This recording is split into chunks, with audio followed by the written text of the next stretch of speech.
नमस्कार, स्वागत है आपका यूट्यूब चैनल उल्टा चश्मा पर। लेकर आया हूँ आपका अपना कार्यक्रम विश्लेषण विद वानखड़े। आज पुणे में हूँ महाराष्ट्र के और पुणे में एक हादसा हुआ। एक प्रोफ़ेसर है इतिहास के नामदेवराव जाधव, वो एक कार्यक्रम में आए थे। उनके मुँह पे एक कालिक पोती गई। कालिक पोतने वाले शरद पवार के समर्थक थे। नामदेवराव जाधव छत्रपति शिवाजी महाराज की माता जिजाबाई माता सिंदखेड़ राजा जो बुल्ढाना जिले में आता है, वहाँ के जाधव परिवार के वंशज माने जाते हैं। उन्होंने शरद पवार ओबीसी है, ऐसा शरद पवार ने खुद एफिडेविट दिया, ऐसा एक कागज मार्केट में लाया। उसके बाद पता पड़ा कि वो कागज किसी फर्जी वेबसाइट से उठा था। उसके बाद शरद पवार के परिवार से दूसरा कागज मार्केट में उन्होंने रिलीज़ किया जिसमें वो बताते कि वो मराठे ही है, ओबीसी नहीं। उसके बाद जब जाधव को पूछा गया तो उन्होंने कहा कि ये वेबसाइट ने गलत जानकारी दी तो वेबसाइट पे केस करिए, मैं क्या करूँ? जाधव साहब इतिहासकार बोले जाते हैं, अच्छे व्याख्याता हैं। और इतिहासकार होने के नाते कम से कम इतना तो उनको समझ आनी चाहिए कि किसी भी कोई भी कागज़ जब उनके पास आता है, तो जब तक उसकी जाँच पड़ताल नहीं करते, पूरी तरह से उसको देखते कि वो सही है या गलत है। क्योंकि वेबसाइट से उठाए गए चीज़ें अक्सर गलत भी हो सकती है, क्योंकि उसके लिए कोई गारंटी नहीं लेता। आप वेबसाइट के नाम बिल नहीं फाड़ सकते ये बोल के कि वेबसाइट ने गलत जानकारी दी, मैं क्या करूँ? कुल मिलाकर ये मामला आरक्षण को लेके है। महाराष्ट्र में मराठे इकोनॉमिकल बैकवर्ड है। महाराष्ट्र में जो मराठे खेती करते हैं, बाय एंड लार्ज विदर्भ में उनकी तादाद बहुत ज़्यादा है। उनको कुणबी कहा जाता है और जो लड़वैये मराठे थे, वो अपने आप को इनसे वरिष्ठ समझते थे, लेकिन है दोनों मराठे। ये कई गैज़ेट्स और कई जगह पे पहले भी छप चुका है। तो मराठों का लिए आरक्षण चाहिए क्योंकि वो बैकवर्ड है। महाराष्ट्र में अभी करीब-करीब 65% का आरक्षण है।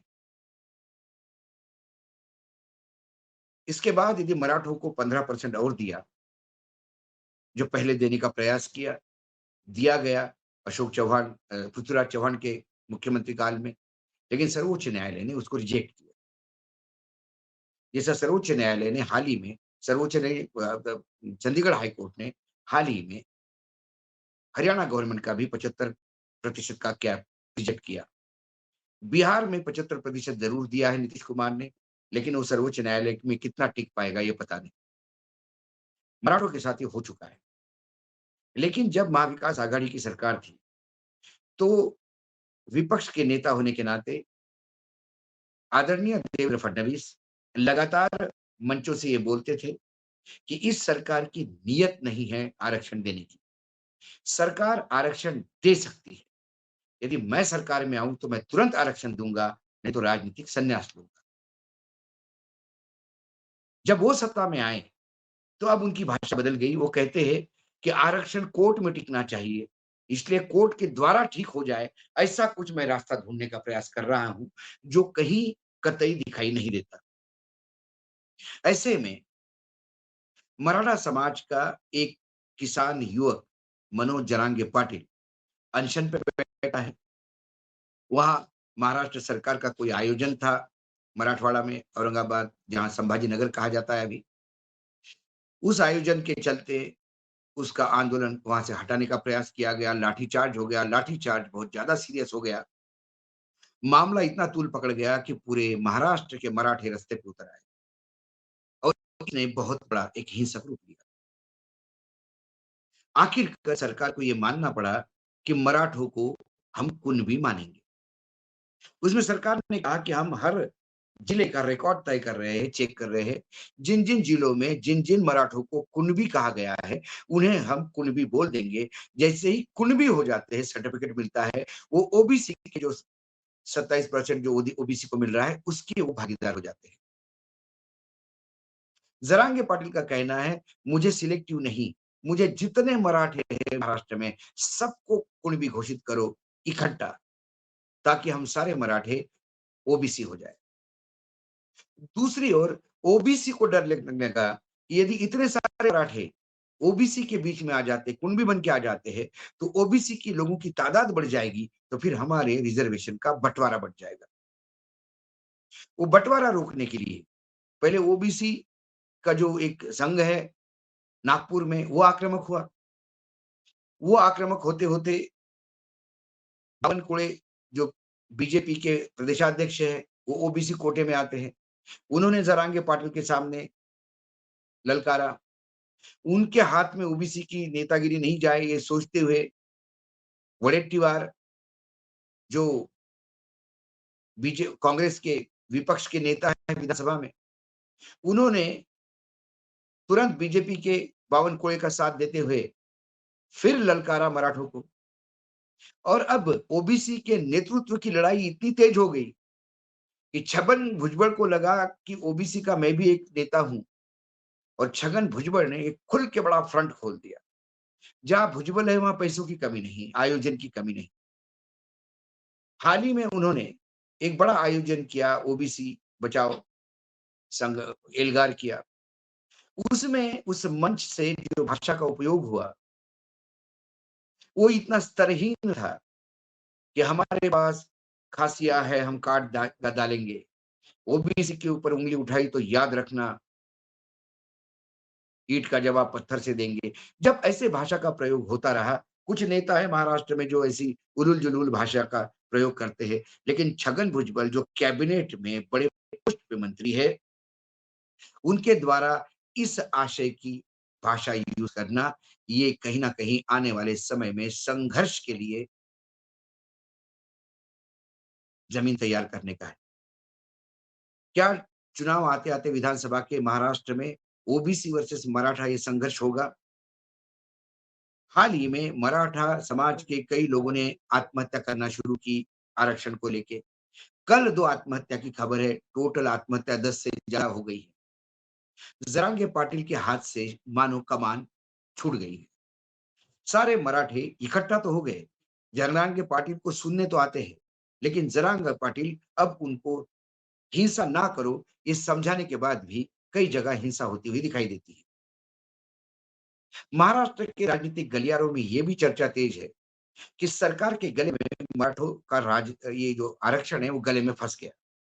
यदि वो कुणबी सर्टिफिकेट देते हैं तो ओबीसी नाराज़ होता है, और यदि ओबीसी को संभालते तो मराठा नाराज़ होता है। इसलिए सरकार दोनों तरफ से ढोलकी बजा रही है। ओबीसी को कहते हैं कि हम आपके आरक्षण पे आँच आने नहीं देंगे। मराठों को कहते हैं कि हम आपको आरक्षण देंगे। सुप्रीम कोर्ट कहता है कि हम 50 से ऊपर आरक्षण देने नहीं देंगे। 50 का कैप है, 15% इकोनॉमिकल बैकवर्ड के लिए सेंट्रल गवर्नमेंट ने किया, ये क्या 65 का हो गया। इसके ऊपर आरक्षण जरा भी देने को तैयार नहीं।